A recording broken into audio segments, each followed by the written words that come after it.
അഞ്ചുവേ എന്തോ ഇന്നെന്താ പരിപാടി? നമുക്ക് ഇന്ന് റവ കേസരി ഉണ്ടാക്കാം. ആഹാ, റവ കേസരി. എനിക്ക് സ്വീറ്റ്സ് ഭയങ്കര ഇഷ്ടമാണ്. എനിക്കും ഇഷ്ടമാണ്. കൂടെ സ്വീറ്റ്സ് ഒക്കെ തിന്നണമെന്ന് തോന്നുമല്ലോ. നമുക്കൊരു വീട്ടിലൊക്കെ ചെറിയ ഫംഗ്ഷനോ ഒക്കെ ഉണ്ടെങ്കിൽ ഡെസേർട്ടായിട്ടും ഒക്കെ കൊടുക്കാൻ പറ്റുന്നത്. അപ്പൊ നമുക്ക് ഇന്നത് ഉണ്ടാക്കുന്നത് എങ്ങനെയാണെന്ന് നോക്കാം അല്ലേ? ശരി, അപ്പൊ നമുക്ക് തുടങ്ങാം. അഞ്ചു, ആദ്യം എന്താ ചെയ്യാൻ പോണേ? ആദ്യം നമുക്ക് ഇതിലേക്ക് 2 സ്പൂൺ നെയ്യ് ഒഴിച്ചു കൊടുക്കാം. നെയ്യ് ഒന്ന് ചൂടാവട്ടെ. ഇനി ഇതിലേക്ക് നമുക്ക് 1.5 കപ്പ് റവ ഇട്ട് കൊടുക്കാം. ഇത് വറക്കാത്ത റവയാണ്. വറുത്ത റവയായാലും വറക്കാത്ത റവയായാലും ഒന്ന് ചൂടാക്കുന്നത് നല്ലതാണ്. ഇപ്പം പൊതുവെ കടകളിലൊക്കെ വറുത്ത റവയെ വാങ്ങാൻ കിട്ടുന്നത് അല്ലേ? എന്നാലും നമ്മളൊന്നുകൂടെ വറുത്തതായിരിക്കും നല്ലത്. അപ്പം ഇത് 1/2 കപ്പും കൂടെ ഉണ്ട്. അങ്ങനെ നമ്മൾ 1.5 കപ്പ് റവ ഇട്ടിട്ടുണ്ട്. ഇത് നന്നായിട്ട് ഇളക്കി കൊടുക്കാം. മൂപ്പിച്ചെടുക്കാം അല്ലേ? നല്ലപോലെ മൂപ്പിക്കണോ? ഒരുപാട് നിറം മാറണ്ട, മണമൊക്കെ ഒന്നും. മൂത്തോ മഞ്ജു? ഇതിപ്പം നമുക്ക് പരുവായിട്ടുണ്ട്. ഇത് നമുക്കിത് വേറൊരു പാത്രത്തിലേക്ക് മാറ്റാം.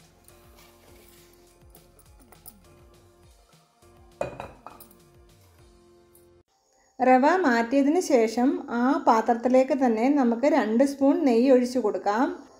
നെയ്യ് ഒന്ന് ചൂടായി വരുമ്പോൾ അതിലേക്ക് നമുക്ക് കുറച്ച് അണ്ടിപ്പരിപ്പ് കൂടി ചേർത്ത് കൊടുക്കാം.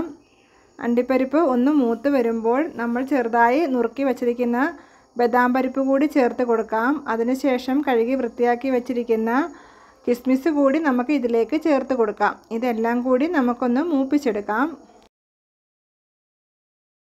ഇതെല്ലാം മൂത്തതിന് ശേഷം നമുക്കിത് വേറൊരു പാത്രത്തിലേക്ക് മാറ്റി വയ്ക്കാം. നമ്മൾ റവ അളന്നെടുത്ത കപ്പിന് 4 കപ്പ് വെള്ളം ഒഴിക്കണം. 1.5 കപ്പ് റവയ്ക്ക് 4 കപ്പ് വെള്ളം. ഇതിലേക്ക് നമുക്ക് ഫുഡ് കളർ കൂടി ചേർത്ത് കൊടുക്കാം. ഇതിന് നമ്മൾ ചേർത്തിരിക്കുന്നത് ടൈഗറിൻ്റെ ലെമൺ യെല്ലോ ഫുഡ് കളറാണ്. ഇതിനകത്ത് നമുക്ക് കുങ്കുമപ്പൂ വേണമെങ്കിൽ കുങ്കുമപ്പൂ കൂടി ചേർത്ത് കൊടുക്കാം. അപ്പോൾ ഫുഡ് കളറിൻ്റെ ആവശ്യമില്ല. ഈ വെള്ളം ഒന്ന് തിളച്ച് വരുമ്പോഴേക്കും നമുക്ക് ഒരു 3/4 കപ്പ് പഞ്ചസാര കൂടി ഇട്ട് കൊടുക്കാം.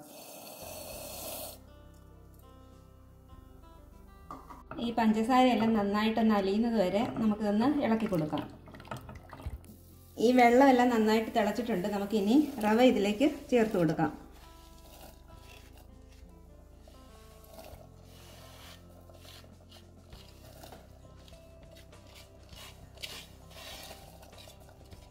ഇതെല്ലാം കൂടി നമുക്ക് നന്നായിട്ട് ഇളക്കി കൊടുക്കാം. വെള്ളത്തിലോട്ട് ഇടുമ്പോൾ തന്നെ ഇത് കുറുകാൻ തുടങ്ങും, റവ ആയതുകൊണ്ടല്ലേ? അതിനനുസരിച്ച് നമ്മൾ പെട്ടെന്ന് ഇളക്കി കൊടുക്കണം. കൈ എടുക്കാതെ ഇളക്കി കൊടുത്തുകൊണ്ടേ ഇരിക്കണം.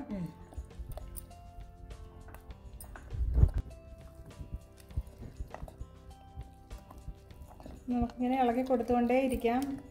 ഇതിങ്ങനെ കട്ടിയായി വരും. ഇതുണ്ടാക്കാൻ നോൺ സ്റ്റിക്ക് പാത്രം തന്നെ നല്ലതല്ലേ? അല്ല, മറ്റേ പാത്രങ്ങളിൽ നമുക്ക് ഉണ്ടാക്കാം. അപ്പോൾ കുറച്ചുകൂടി നമ്മളൊന്ന് ശ്രദ്ധിക്കണം, അടിക്കൊന്നും പിടിക്കാതെ. നോൺ സ്റ്റിക്ക് ആകുമ്പോൾ നമുക്ക് അങ്ങനെയുള്ള പേടി വേണ്ട. ഒരു 2 സ്പൂൺ നെയ്യ് കൂടി നമുക്ക് ഈ പരുവത്തിൽ ഒഴിച്ചു കൊടുക്കാം. നമുക്ക് 1/2 കപ്പ് പഞ്ചസാര കൂടി ചേർത്ത് കൊടുക്കാം. നേരത്തെ നമ്മൾ 3/4 കപ്പ് പഞ്ചസാര ചേർത്ത് കൊടുത്തതാണ്. മധുരം നോക്കിയിട്ട് അതനുസരിച്ച് ഇടാം. ഡെസേർട്ട് ആയതുകൊണ്ട് തന്നെ ഇതിന് മധുരം ആവശ്യമുണ്ട്. അതുകൊണ്ട് 1/2 കപ്പ് പഞ്ചസാരയും കൂടി ചേർത്ത് കൊടുക്കാം. ഇത്രയും മധുരം ആവശ്യമില്ലെങ്കിൽ കുറച്ചിട്ട് കൊടുത്താൽ മതിയാകും. ഈ പഞ്ചസാര ഇടുന്ന സമയത്ത് ഇത് കുറച്ചുകൂടി ലൂസാവും. അപ്പം നമ്മൾ കുറച്ചുകൂടി നന്നായിട്ടൊന്ന് ഇളക്കി കൊടുത്ത് കുറച്ചുകൂടി കട്ടിയാക്കണം.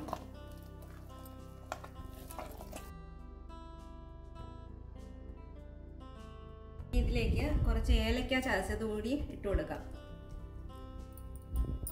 ഒരു 3-4 ഏലക്ക ചതച്ചത് മതിയാകും. അതും കൂടി ചേർത്ത് നന്നായിട്ടൊന്ന് ഇളക്കി കൊടുക്കാം. ഇതിലേക്ക് നേരത്തെ വറുത്ത് വെച്ചേക്കുന്ന നട്ട്സ് കൂടി ചേർത്ത് കൊടുക്കാം.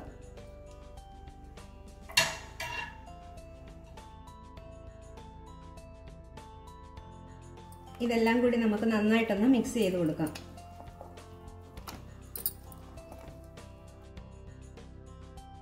കേസരി സെറ്റ് ചെയ്യാനുള്ള പാത്രത്തിലേക്ക് നമുക്ക് ഒരല്പം നെയ്യ് ഒഴിച്ച് കൊടുക്കാം. അതിനുശേഷം നെയ്യ് സൈഡിലെല്ലാം ഒന്ന് തൂത്ത് കൊടുക്കാം. അതിനുശേഷം നമ്മൾ തയ്യാറാക്കി വച്ചിരിക്കുന്ന റവ കേസരിയുടെ കൂട്ട് നമ്മൾ നേരത്തെ നെയ്യ് തടവി വച്ചിരിക്കുന്ന പാത്രത്തിലേക്ക് കുറേശ്ശെ ഇട്ട് കൊടുക്കാം. നമുക്ക് ഈ നെയ്യ് തടവിയ സ്പൂണ് വെച്ച് നന്നായിട്ടൊന്ന് ലെവൽ ചെയ്ത് കൊടുക്കാം.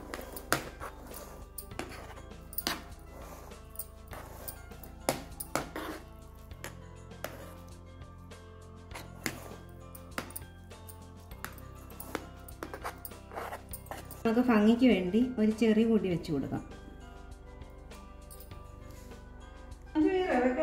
എന്ത് എളുപ്പമല്ലേ? അതേസമയം വളരെ എളുപ്പമായിട്ട് നമുക്ക് ഉണ്ടാക്കാം. അതെ, വളരെ പെട്ടെന്ന് വലിയ അധികം ഇൻഗ്രീഡിയൻസ് ഒന്നും വേണ്ട. അതേപോലെ തന്നെ വളരെ ടേസ്റ്റിയും കൂടെ ആയിട്ടുള്ള ഒരു വിഭവമാണ്. 10 മിനിറ്റ് കൂടുതൽ പോലും നമ്മൾ എടുത്തിട്ടില്ല. അതെ അതെ അതെ. അപ്പൊ ഞങ്ങളുടെ ഈ ഒരു വീഡിയോ ഇഷ്ടമായെങ്കിൽ ഞങ്ങളുടെ ഈ ഒരു കുഞ്ഞു ചാനലിൽ നിങ്ങൾ ഒന്ന് സപ്പോർട്ട് ചെയ്തേക്കണേ. ഞങ്ങളെ സപ്പോർട്ട് ചെയ്ത എല്ലാവർക്കും ഒരുപാട് നന്ദി.